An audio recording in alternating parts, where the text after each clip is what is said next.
Welcome back. For the rest of our videos, we'll be focusing on Building 7. In part 13 of my respectful rebuttal of Richard Gage's 9/11 video, Blueprint for Truth, we're summarizing the 2008 NIST report on the collapse of Building 7. Richard and I hammered out a brief summary together prior to our March 6, 2011 debate, and a few small changes were added before this video was made. This is similar to a stipulation in a courtroom where both sides agree to certain facts in advance so they don't have to waste time fighting about it in a courtroom.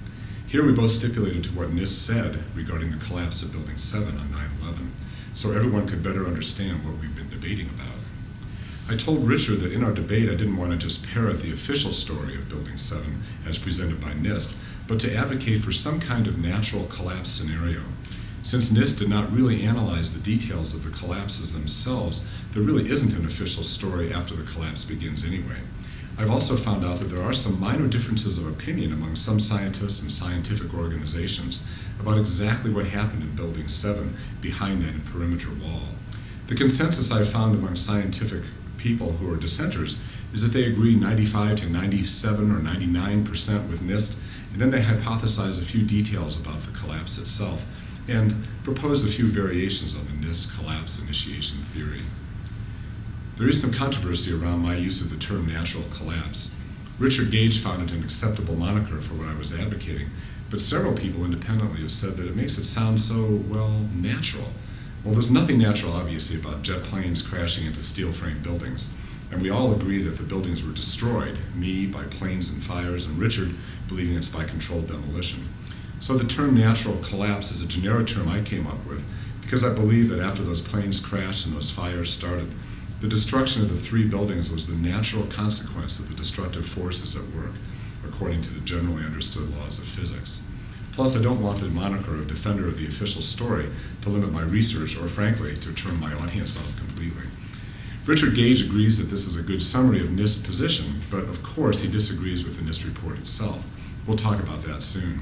Here is a summary of the official story of Building 7. Richard and I created this together just so we would have that platform to continue our debate. When NIST issued its final report on Building 7 in 2008, they asserted that there are both differences and similarities between the collapses of Building 7 and those of the two towers. Some important differences: no plane hit Building 7. The towers suffered major structural damage from the plane crash. Building 7 had very little structural damage from the debris hitting it. NIST also said, quote, "The collapse of World Trade Center 7 is the first known instance of a tall building brought down primarily by uncontrolled fires. The towers burned for under 2 hours each before going down. Building 7 got hit with burning debris at 10:28 a.m. and collapsed at 5:20 p.m., about 7 hours of fires there in various parts of the building." Column 79 helps support the east penthouse of the building. Building 7 had a large, open atrium in the lobby and was held up by columns and 3 complex truss systems. One truss system held up part of the atrium area. The other 2 were in the northwest and the northeast parts of the core area. Here's how the truss structure in column 79 looked. And here is a photo of column 79 and the nearby structure. So now I'll paraphrase the NIST report so we know what they claim. That fire was the main reason for the collapse, along with lack of water to fight the fire. Fires burned all afternoon. Shortly after noon, there were fires at the southwest corners of 19th, 22nd, 29th, and 30th floors. Separate fires in World Trade Center 7 broke out on different floors, most notably on floors 7 to 9 and 11 to 13. Firefighters reported large gashes and fires in the south face of Building 7, but NIST says there was not much structural damage. Building 7 collapsed because heat expanded the floor beams and girders, and their unusual length magnified that effect. Also, connections between structural elements that could not resist the heated loads, and a structure not designed to prevent fire-induced progressive collapse. The north perimeter showed fires on only a few floors, but NIST claims the fires initiated on the side which was hit with burning debris. A girder on floor 13 lost its connection to a critical column, column 79, which provided support for the long floor spans on the east side of the building. The displaced girder caused floor 13 to collapse. Floor failures cascaded to the 5th floor. This collapse weakened column 79 over 9 stories. Column 79 then buckled and triggered an upward progression of floor system failures that reached the building's east penthouse. Failure first occurred all the way to the roof line, involving all three interior columns on the easternmost side of the building, 79, 80, and 81. Then all of the columns east to west failed in the core of the building, 58 through 78, that reached the building's east penthouse. And finally, the entire building above the buckled column region then moved downward. That series of structural failures was mostly invisible, with the east penthouse as seen as collapsing first, then around 7 seconds of nothing really visible on the north face. This is the video NIST used to determine the rate of collapse of the north perimeter wall, Building 7. As evidence of the complete collapse of the penthouse and the structure during those 7 seconds, NIST shows this picture of light shining through the windows right after the east penthouse disappeared from view. Important to the controlled demolition theory advocated by Richard Gage is NIST's statement that the building's exterior facade fell slowly at first in stage 1 of this diagram, then in stage 2 at gravitational acceleration, according to NIST, for 2.25 seconds through a distance of approximately 8 stories, 32 meters or 105 feet, then slower than gravitational acceleration again during stage 3 of the collapse. NIST did one computer simulation of what an explosive demolition would have looked like. They say it would have caused many more broken windows, much louder sounds, and a different pattern of destruction.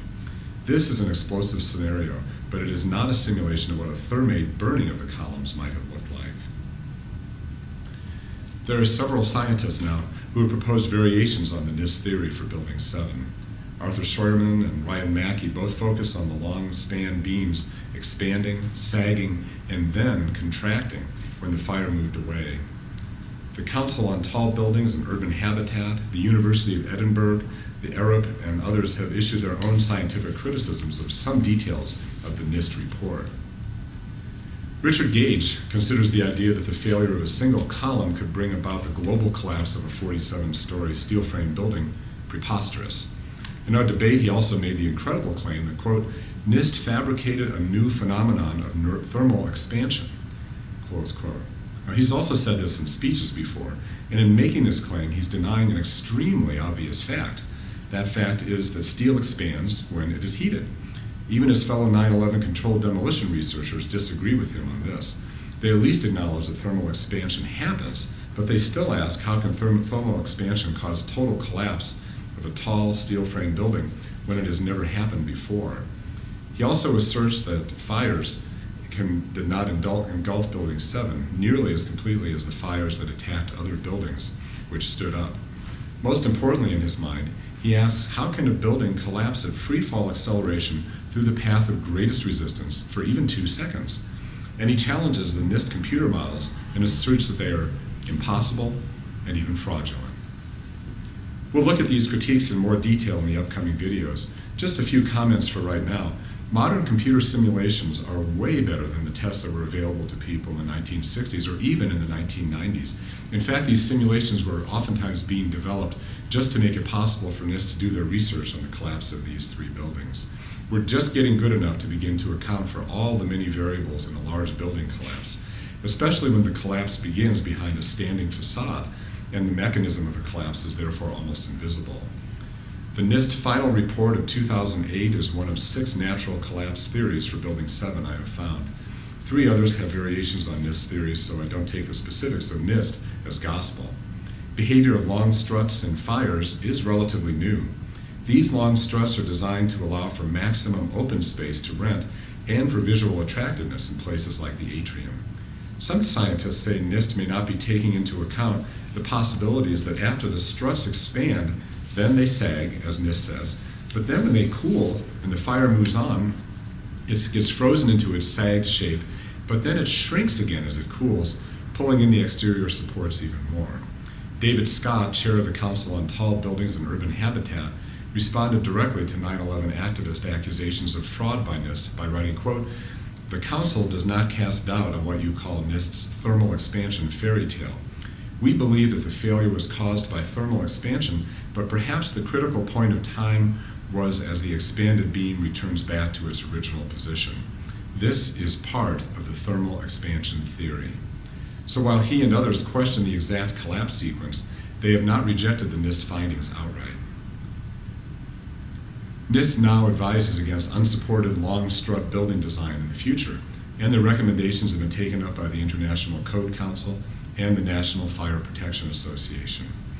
Richard completely disagrees with NIST conclusions, to the point where in our March 6, 2011 debate, I asked him if he also opposes the building and fire safety recommendations that NIST has released into their World Trade Center reports. He said yes, he does, that they are a waste of billions of dollars. I told him that really scares me, and that my life and the life of everyone in this room is worth the extra cost of creating safer buildings in the future.